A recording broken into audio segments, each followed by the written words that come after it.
we're going to continue with our last session for today, and I have the great privilege to introduce my colleague and fellow PhD student in the project, Katharina Wendl.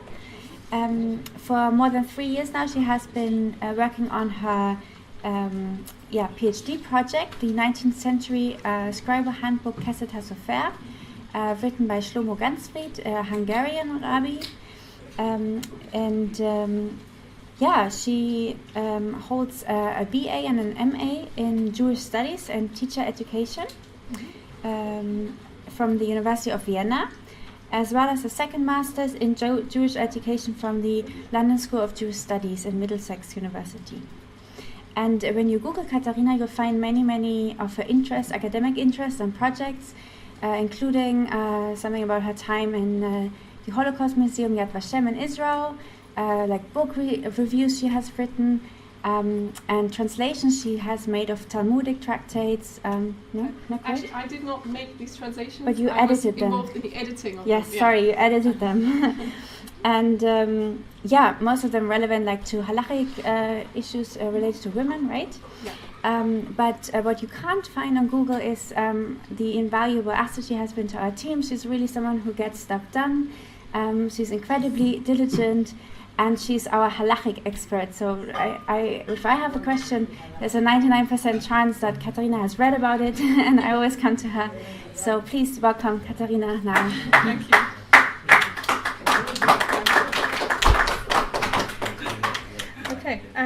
Okay, thank you so much. I'm going to start this presentation about Sepharad in Ashkenazi scrolls with a quote from a Scribal handbook. I'm going to read it in English, you can follow here. And it says that it's not in the main text, but it's in the footnotes. This is how Maimonides and the rest of the Halakhic deciders rule. And I'm surprised why scribes do not do so nowadays with this kind of ink. So I myself tried out this ink, and I made it, and it was a very beautiful ink, and with it I'm writing my Torah scroll. May God grant me the merit to finish and complete it. In this excerpt from Kesset HaSofer, a 19th century Ashkenazi Scribal manual, the author, Shlomo Ganzfried, chooses to rely on medieval Sephardi authorities over a long-established, locally accepted practice of how to make ink. This is a bit puzzling. Why should an Ashkenazi scribe in the 19th century, who has access to the inks that all the other scribes are using, why should he rely on a medieval alternative Halakhic opinion about making ink when the established custom in this area is otherwise? While Halakhic authorities, most prominently Sephardi ones like Maimonides, advocate for carbon-based inks, the scribal custom in this area in Central Europe, Eastern Hungary, used iron-based inks. So carbon-based inks are ones made out of the ashes of vegetables, for example, on charcoal, whereas iron-based inks is made from iron sulfates, which can be found, for example, in gallnuts. Seeking to adhere to the Halakhic traditions passed down by Sephardi rabbis, not the less than ideal customs of the scribes of his area and time, Rabbi Ganzfried notes that he resolved to write this Torah scroll with with carbon-based ink endorsed by the medieval Sephardi Halakhic authorities, and he's quite happy with the result. What does this little note in a Scribal manual tell us about Scribal authority, about law and practice in the modern period? In this presentation, I hope to dwell on this question, and throughout my talk, I hope to also illustrate the legacy and importance and the role of Sephardic psak, Sephardic Halakhic rulings and legislation in Ashkenazi Scribal manuals. I'll foreground the dynamics of cultural and legal exchange, and in Kesset HaSofer, we really can see that Sephardi Halakhic texts, especially codes and responsa, functioned as a practical archive of scribal expertise that Ashkenazi scribes and rabbis increasingly tapped into and relied on in a period of modernization and changes and standardization. So over the centuries, and I think we've seen that in many different contexts, scribal practice was influenced by different cultural contexts, by technological developments and epistemological changes of what's important and what's not so important. As Scribal literature developed, the genre of Scribal manuals also emerged, and these manuals are practical handbooks, like the ones Annemai talked about, Baruch Shamal. They merge clear practical instructions with insights into the Halakhic background and deliberations surrounding Scribal practices. Scribal skill and knowledge, however, have been and continue to be largely transmitted from one scribe to the other, informed by localized traditions concerning letter shapes, repair proceedings, and other practices. But at the same time, scribes also interact within a Halakhic framework that spans, that really transcends Jewish communities and is not local but really global. And so Halakha and Minhag, law and custom, they don't always go together, as we've seen in this example of the inks. And in fact, this is a tension that really transcends the scribe's parchment and also impacts Jewish law and practice on a wider scale. This entanglement of law and practice is dynamic and flexible, ever-changing, but some trends can be made out. Researchers and historians like Soloveitchik, Friedman and Bloch have pointed out that over time, and particularly in the modern period, which is what I'm studying, the importance of textual authority of law, exercised primarily by rabbinic scholars, grew considerably. Rabbis and lay people, and also ritual professionals like slaughterers or scribes, increasingly relied on written manuals and codes, and less on mimetic traditions, which are those that are learned by copying or imitating to understand how Judaism should be practiced.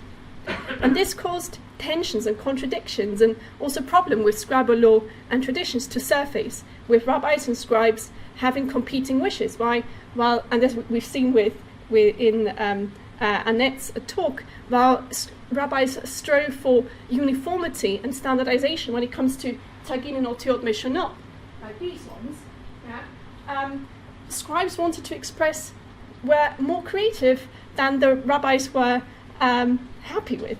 And we see divergences in the practical solutions developed by scribes to fix torn parchment that rabbis were not happy with, because they have more complex workarounds.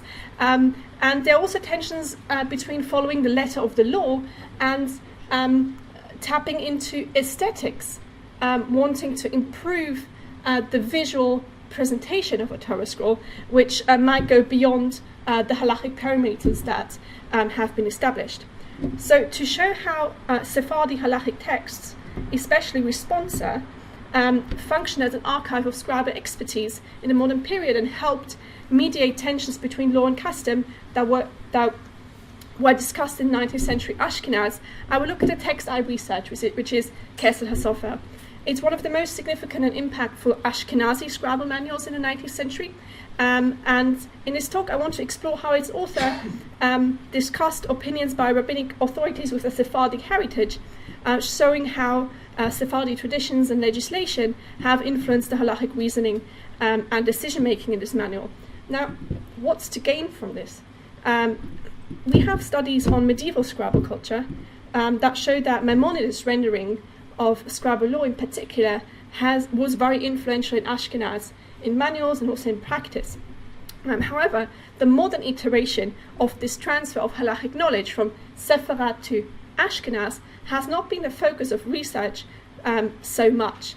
There is some research on Jewish Orientalism, the fascination and adoption of Sephardi culture and tradition by European Jews, which has shown how Ashkenazi Jews have adopted Sephardi philosophy, thought, and also very much concretely architectural features of synagogues in the 19th century. But there has not been so much research into the adoption of Sephardic halakha, of the legal halachic aspect in that century, and that's where I hope my little excursion falls into. There are studies, however, about the transfer from Ashkenaz to Sepharad in terms of halakha, legal thinking. Tzvi Zohar has written a very interesting book about this, and but then again, I'm going into the opposite direction, looking at how Sepharad was transferred into Ashkenazi manuals. A brief note about Keser HaSofer as a manual. If I can move to the next slide. Yes.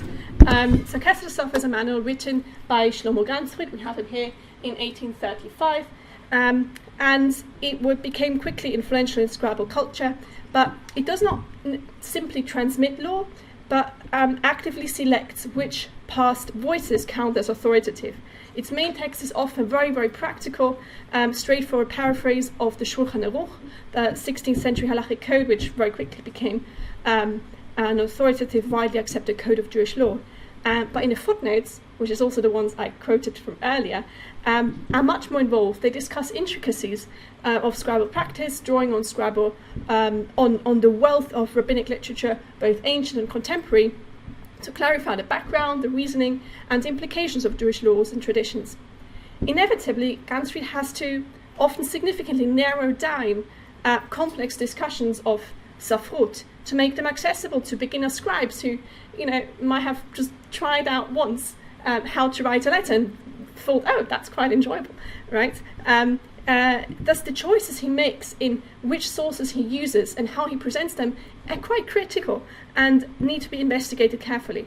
And this is where his authorial agency lies, in the collating and arranging of the sources, even if many parts of his texts are basically just copy-paste from other sources. But the question is, where does he quote them from? Where does he use them from? So, in this regard, I think that his frequent reliance and quoting of Sephardi Halakhic authority is striking and a constant feature of his work, and I'm going to have a look at some examples. You won't be surprised, but Kesser Sofer extensively references and quotes the Shulchan Aruch. At the beginning of the 19th century, this code of law had already developed into really the standard authoritative work on Jewish law throughout the Jewish diaspora, and it informed the structure of halakha, the organization of responsa collections and halakhic digests, and also the process of halakhic decision-making. That Shulchan Aruch was very often kind of the framework within which rabbis then were discussing if something is kosher or not, allowed or not, and so on. By frequently evoking, citing, reworking, and reinterpreting the rulings of the Shulchan Aruch, Rabbi Gansfried strengthens the halakhic framework provided by this so fundamental code, but he also strengthens his own framework by using it. He consciously chooses this buzzword, Shulchan Aruch, its reputation as this widely accepted, straightforward guide to help define the purpose of his own work, Kesser Sofer, which he calls in his introduction a Shulchan Aruch for scribes, which is something that he writes here.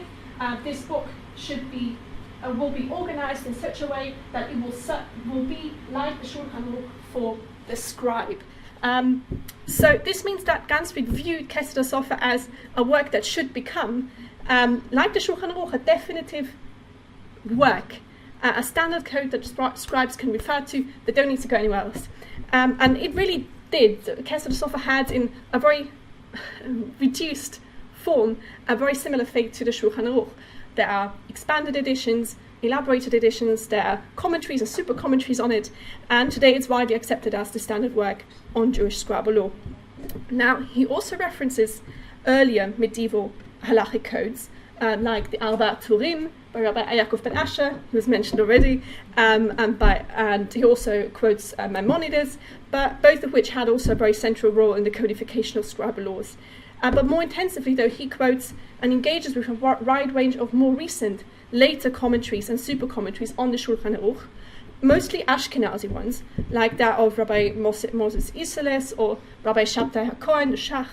But there's also the commentary Pri Chadash by the Livorno-born, Jerusalem-based Sephardi Rabbi Cheskia da Silva from the 17th century, and Leket HaKemach by Rabbi Moshe Chagiz, a Talmudic scholar and rabbi and Kabbalist in the 17th and 18th century, who lived in Jerusalem and also Amsterdam. The inclusion of these Sephardic commentaries like these is also traceable in scribal manuals published in the decades following Kesser Sofer, such as Siach Sofer, Meir Nei Sofrim, and others. But it's very interesting that earlier practical scribal literature from Ashkenaz, for example, in the 18th century, don't engage as much with Sephardic sources beyond the Shulchan Aruch. So, for example, in Bnei Yonah, we don't see that much engagement with Sephardi commentary literature. Of course, Ganzfried also references scribal practices mentioned in contemporary responsa, scribal practices that he observes among the scribes that he consults with, and they are added to his complex rewriting and reinterpretation of the Shulchan Aruch. But in cases of doubt, concern, or innovation, Ganzfried will often conclude by referring to the framework of the Shulchan Aruch. Such is the case in the ruling of Shelo Kesidran, which is a concept about tefillin. Happy to talk about that later. He adds some innovations and new ideas about this concept, and also about the whitening of parchment. But in the end, although he lists many arguments for his own chidush, for his own innovation, for his often leniency, it's the Shulchan Aruch that has the last word in Kesser Sofer, not Ganzfried himself. In view of the Shulchan Aruch as the defining framework for religious life and practice in both a halachic and also a social sense, remember this buzzword I was talking about, this is really part of a wider approach that we can see in 19th century Orthodoxy, particularly in Hungary where Rabbi Ganzfried lived. Using the Shulchan Aruch as a buzzword, Rabbi Ganzfried responds to values and norms and recent developments within rabbinic and scribal culture, which drove for concrete and definitive frameworks.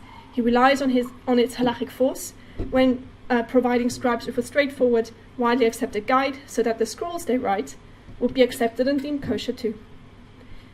His reliance on Sephardi legislation and commentary, be it the Mishnah Torah or the Shulchan Aruch, can also be explained through the differences in genre preference among Sephardi and Ashkenazi medieval rabbis, and Ganzfried's aim of explaining practical law.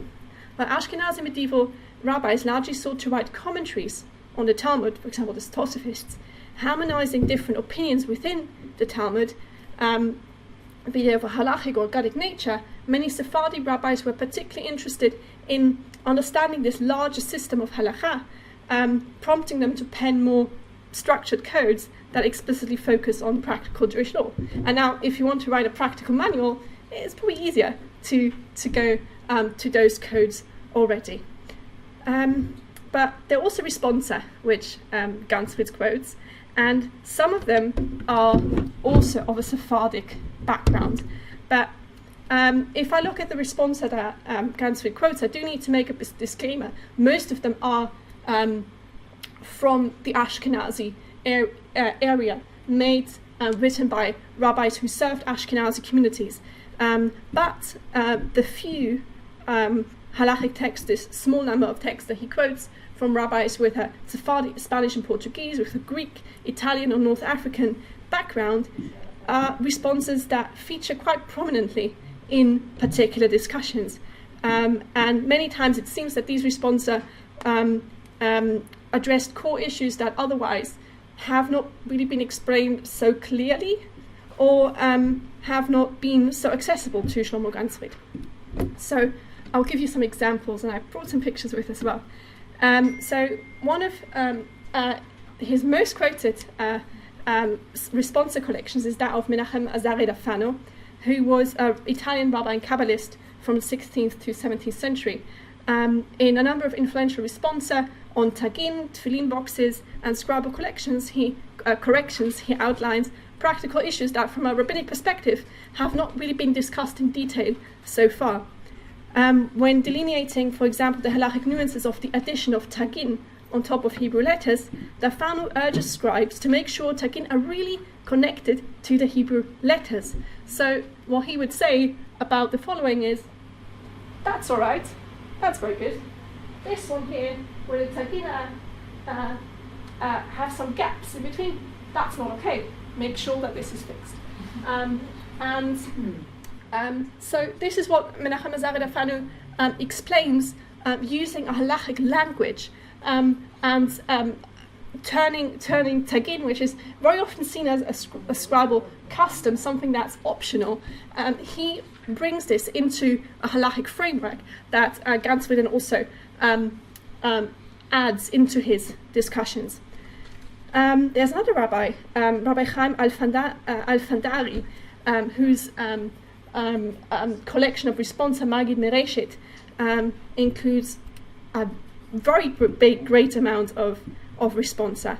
There's one which discusses the status of a lamed whose flag reaches into the letter chet in the line above, and the status of a letter which is swallowed up by another one. Now, I wasn't able to find this first case, because again, these are problematic cases, and ideally you would not find them in Torah scrolls. But something similar to the status of a lamed whose flag, like the top part, reaches into another letter that's above the line is something you can find here. So again, these are different letters, but you have here the chaf reaching into the space of the chet. The question is that okay? Because letters do need to have their own place and space, and if you read it, perhaps you will mistake this for something else.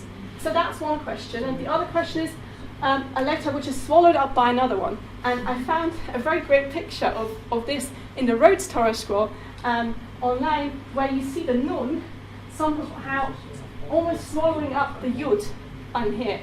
And the question here, again, can we say that these are two letters, or perhaps would someone read this as perhaps a tet that just is missing something here, or an ein, right? So while the first case would be no cause for concern according to most opinions, this is what also Maggid Mereshit says about the lamed. The second one would need some fixing.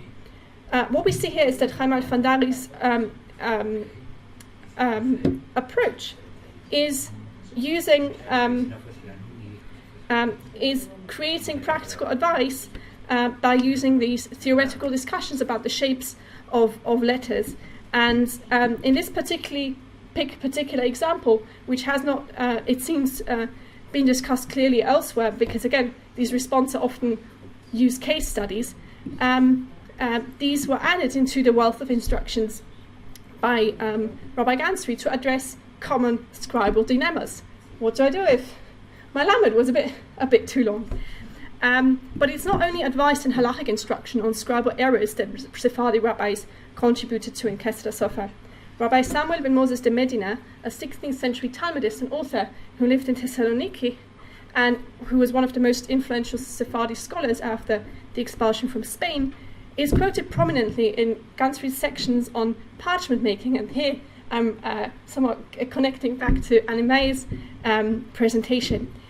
Gansfried wants to make the point in his Kesed Sofer that non-Jewish participation in the parchment making process is okay, as long as there's a Jew who knows about the laws of Sepharad, who can supervise everything. This is because it seems that in Hungary in the 19th century, scribes had to increasingly rely on non-Jewish tanners and parchment makers, or also on Jewish parchment makers who were not particularly religious, did not care much about, or did not know much about all these rules that parchment needs to fulfill. While influential earlier Sephardic authorities like Maimonides sought to severely limit the participation of non-Jews in the parchment-making process, Ashkenazi authorities generally are less concerned with the participation of non-Jews in this process. So having one more lenient Sephardic source in this discussion is something that adds more halakhic grounding to this more lenient position. Saying that, well, it was not just Ashkenazi rabbis who allowed this, but there's also Rabbi Samuel ben Moses de Medina who thinks that's okay as well. So Gansfried's referral to this opinion also shows that there was a common ground between them. They shared their respective situations. They were lacking Jewish skilled tanners, even though, and had similar opinions, even though they lived miles apart and centuries apart as well. There are also some Sephardic Kabbalistic texts that are quoted in Kesed Sofer and Masoretic text by Yedidia Dorsi or Yehuda Pisa, but these have fewer practical implications for scribes, so I didn't want to focus on those so much. My last point refers to the reception of Kesed Sofer, and here we see a little turn in what I've been describing as this move from Sepharad into Halakhic Ashkenazi manuals. I'd like to therefore highlight some of Kessler Sofer's afterlife, a little glimpse into that reception, which I'm also studying. Sepharad and Ashkenazi manuals in the 19th century found their opposite counterparts, Ashkenazi and Sephardic manuals, from the 20th century onwards. In 1903, Rabbi Yaakov Chaim Sofer of Baghdad, Talmudist and rabbinic authority, but not a scribe himself, even though his name might indicate that he's a scribe, published Kol Yaakov, a practical commentary on those chapters in the Shulchan Aruch dealing with scribal matters. One of his main sources is Kessler Sofer, and in many cases he follows Ganzfried's ruling, which again is not Ashkenazi, it's a mix of Ashkenazi and Sephardic sources, but then again generally portrays advice and practices that are prevalent in Eastern Hungary. What's interesting though is that Sofer occasionally leaves behind traditional Sephardi rulings and practices. Instead he refers to the Ashkenazi practices named, among others, in Kessler Sofer. Concerning parchment making, for example, Rabbi Sofer only ever explains Ashkenazi traditions. This choice may indicate the institutionalization of Ashkenazi scribal manuals, such as Kessler Sofer, but it could also be reflective of economic and material changes in the Ottoman Empire, which required scribes to rely on faster and slightly cheaper ways of producing Torah scrolls. This is a question I'm still researching about, which also relates to parchment making in the land of Israel during the Ottoman Empire. So there are not so many sources about this, but I hope I'll track them down. So to conclude, Kessler Sofer shows that in the modern period, Sephardi Halakhic texts became the infrastructure and a textual archive for scribal knowledge through which Ashkenazi scribal practice was standardized in the 19th century. This emerges from a reading of Kessler Sofer that takes special interest in the origin of Psak, in the origins of and the cultural context of Halakhic rulings, providing both conceptual structure and detailed intricacies to the educational rendering of Jewish scribal practice. Sephardi authorities in Kessler Sofer contribute greatly to this and other modern Ashkenazi manuals. They add to the more general, more dispersed notes on Jewish scribal practice in earlier Ashkenazi sources. Ganzfried repeatedly reaches out across geography and across culture to create an accessible manual. He references Ashkenazi sources, be they of purely halakhic or conceptual or kabbalistic or practical nature, to this because they seem to be available. This is available, usable legal knowledge, easily accessible to Ganzfried, and practical advice, which is also quite popular. Ganzfried sought to systematically rewrite and update the Shulchan Aruch for scribes, and adds countless early modern Sephardi sources due to their halakhic clarity and his appreciation for the Sephardi tradition, often seen as more rational and systematic.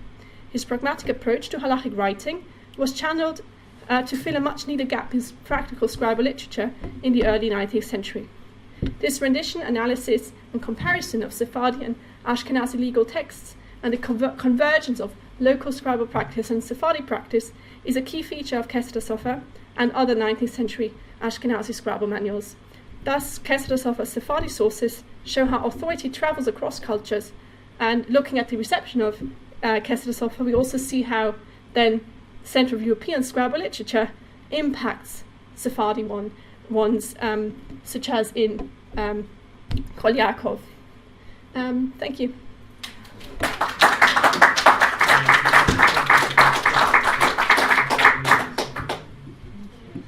Questions?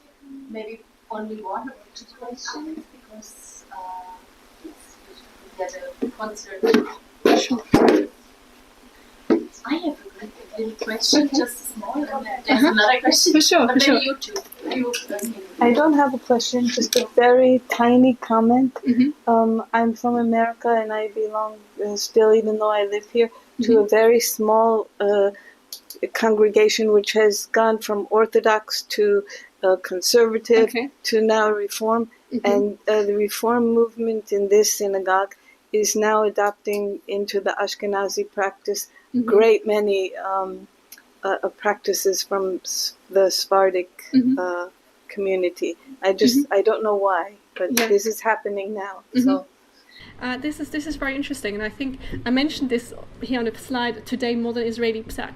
It's something that we see in the state of Israel now, that something of minhag Medinat Israel is being established, which is not Sephardi, not Ashkenazi. It's a merging of traditions, because with the Siddur of the military as well, where you have many different traditions kind of coming together and being there on an equal level, so that everyone who comes to a synagogue feels welcome. For example, in terms of liturgy. So it's a quite interesting way of looking at how these things merge, and we see points where they merge, points where they diverge, and at the moment we are at the point of merging again. Yeah. If I could just make a comment. I found it very interesting how Gansfried looked back to Maimonides and the like, the Shulchan Aruch, and then his book was received in Baghdad, of all places. Yeah. And like from Central Europe, looked back to an older period, and then it went to a classic Sephardic community, and they kind of adopted an Ashkenazic way, if I can put it that, which is in itself was a mix. So that's all.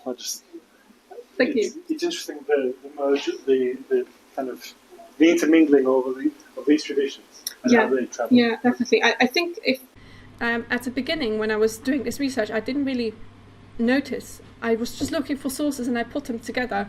And then I had this list once, and it asked me to compile a list of all the sources that I found in Kessler Sofer.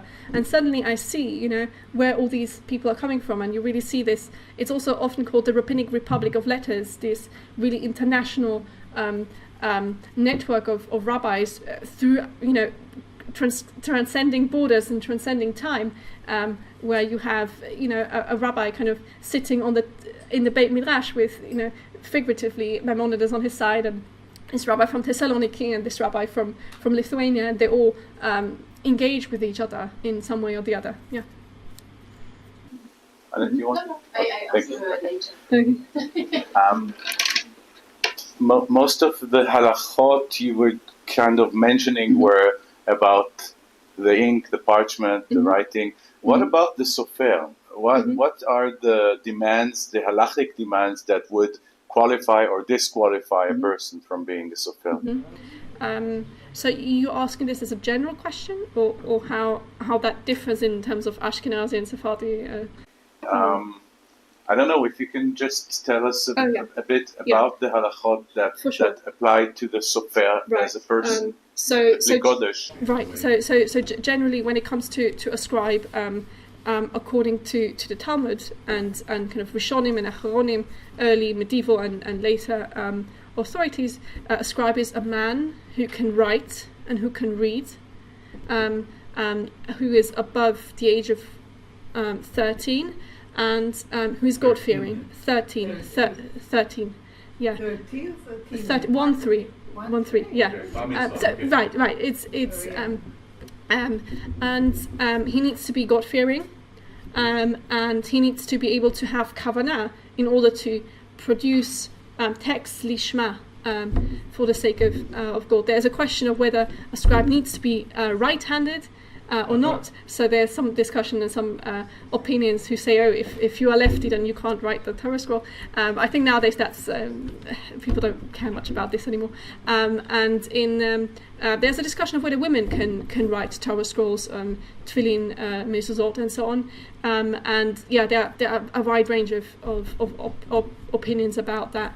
When it comes to Ashkenazi and Sephardi opinions about this, I think because it's such a fundamental question, and it once you've done all the requirements, there's no more discussion, so you don't have such big differences in Sephardi or Ashkenazi psak on this. But yeah, happy to talk about this more later. Sure. Thank you. Thank you so much. Thank you.